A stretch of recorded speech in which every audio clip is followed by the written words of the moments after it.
You've sometimes gotta take a gamble. Life is too short to play it safe, so get off your tush and take a risk, damn it. You can never regret taking a chance. It's the same for wrestlers too, so I'm Simon from What Culture. Please hit that subscribe button. And here's 10 wrestlers who gambled on a new character. Number 10, CM Punk the captain. Or the veteran, or as Punk once put it, the flubbing old guy on the team. He did not say flubbing. It is an important aspect of his new character too, because do not forget CM didn't get kicked out of wrestling. He walked away for 7 years when he was arguably in his prime, and admitted when he returned that he had a lot to prove. Needed to show he could keep up with the young crew. It worked like a treat because he re-earned all his respect as he started to climb his way up the ranks. That was so important too, as this had always been Punk's thing. The top guys have got to work with the young guys, otherwise wrestling doesn't work. If he was going to get into the main event, it would be the same way as everybody else. Punk has this cool grey beard and speaks with an experienced tone you can only have if you've been through it. He has essentially become a Jedi Master. The voice of the voiceless has also gone full nostalgia mode with winks and nods to the stars of yesteryear, and he did all this even though he could have just walked in and done the same old shtick. And that shtick was good. It's not what he was going for though, so he did a 180, and I think we can all agree it was the right call. Number 9, Seth frickin' Rollins, the king of drip. So this one seems to divide people, but I tell ya, I love it. The Messiah character was a little odd, as I suppose it wasn't a direct extension of Rollins, whereas the insane, strange, clothes-wearing drip Seth, I suppose, is. This is no fluke either, as he spoke about wanting some pizzazz to return to wrestling after appearing on Steve Austin podcast, and so far so good. The man looks like a cartoon. His best explanation of it so far was if the Joker was going through a midlife crisis, and this is the kind of nonsense I need in my life. Not like Rollins can't go into the ring and smash it. He does it every time. You could put forward that a more in-depth story into how he transformed into this is missing, and that would be fair. But that aside, this is just entertaining. Like, why is he so mad all the time? Why can't he control his laugh?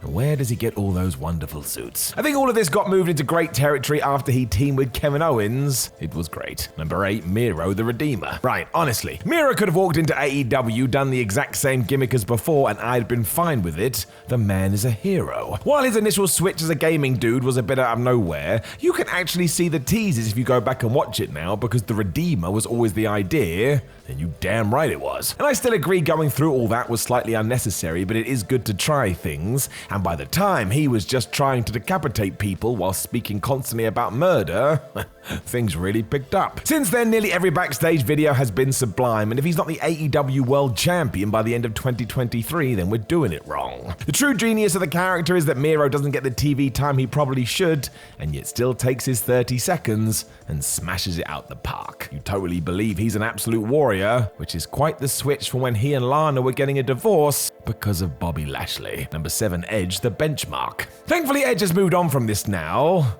mostly as it didn't really work. When he was the leader of the Judgment Day for all of 7 seconds, he cut his hair, stood in some blue light, and was all like, yeah, you don't know me.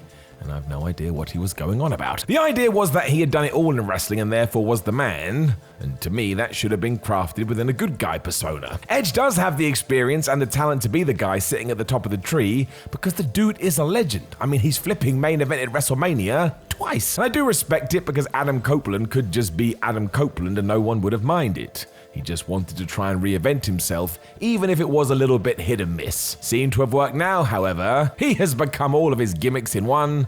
Why the hell not? Number 6, Steve Austin, the anti-Stone Cold. Well, we all know this one. In 2001, Steve Austin decided he had no more juice as a good guy and had to go heel. It resulted in a lot of people tuning out of WWE, as they just wanted to see Stone Cold kick ass, but hey, I get it. Wrestlers want to be creative and they want to stay ahead of the curve. While it wasn't a success on a wider level, I tell you, I thought it was great. What started off as an unhinged persona with Austin destroying Jim Ross and Lita soon became this bizarre childlike man who wanted hugs and people to be nice to him. He even played terrible guitar. It was such a 180 from what we were used to. Fans were genuinely confused, especially when the Rattlesnake started bullying Kurt Angle. Despite all this, I'm a pleased pup that it did happen because it just cracked me up. I mean, he was the biggest star ever being a super goof. It sounds like Austin regrets this a little nowadays, but screw that. Cowboy hats for life. Number 5, Scott Steiner, Big Papa Pump. Scott Steiner ain't dumb. He probably plays up to that a little bit, but he could tell that his legs were slowing down in the ring. What did he do?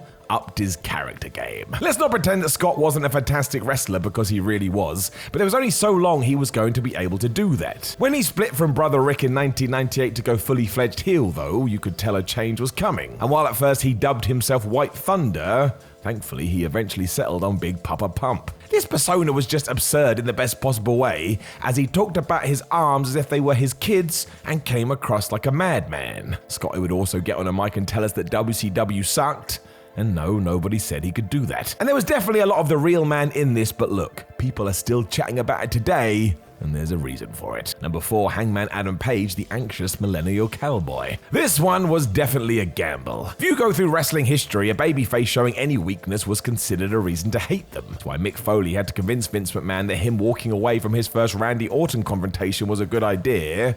McMahon thought this would be the end of his legacy, because the crowd would think he was a wimp. It's a concept that I don't think is accurate in 2022 at all, and Adam Page proved that. While he was trying to make his way up the AEW ladder, he was anxious, worried, and felt like maybe he wasn't good enough to win the big one. If that's not a window into all our lives, I don't know what is, especially as he got back on the horse, pun intended, to become the world champion. That is just cool. I think in years to come too, we shall look back on this as a moment in time and one that others use as a template for their own character.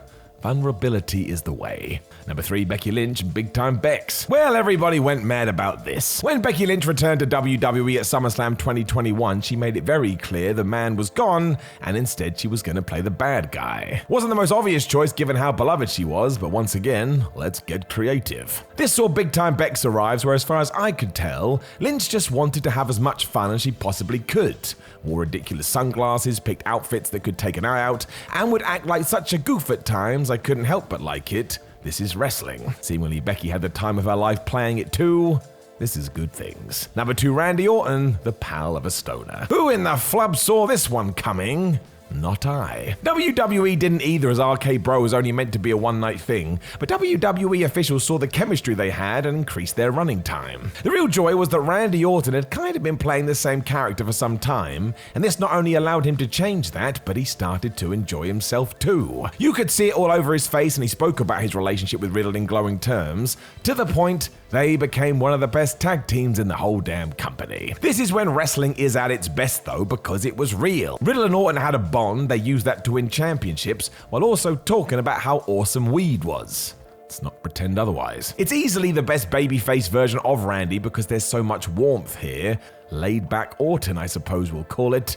It rocks. Number 1, The Undertaker, the American Badass. If you watched any of my videos on this subject, you know I was not a fan of the American Badass. But I was such a supporter of Zombie Undertaker when I was a kid that seeing him be a normal biker man made me sad. This is not what I wanted. When you look back now though, it was a change that needed to happen and probably gave his career the longevity it did. Coming back as a literal badass meant he could fit into the Attitude Era easier as well, and fans loved it. That's quite the testament to Mark Calloway too. Somehow he got the character over twice, but again, he shouldn't have done it. Where's the urn? Where's Paul Bearer? And where are the coffins? 12-year-old Simon there. Bless his cotton socks. Know any of the wrestlers who gambled on a new character? Make sure you let us know in the comments below, and don't forget to like the video, share the video, and subscribe. Then head on over to whatculture.com where you can read yourself some articles. Make sure you follow us on social media, and we do have a lot of other videos. You should go and watch one. My name is Siren from What Culture. Thank you very much for joining me as always, and I look forward to talking to you very, very soon.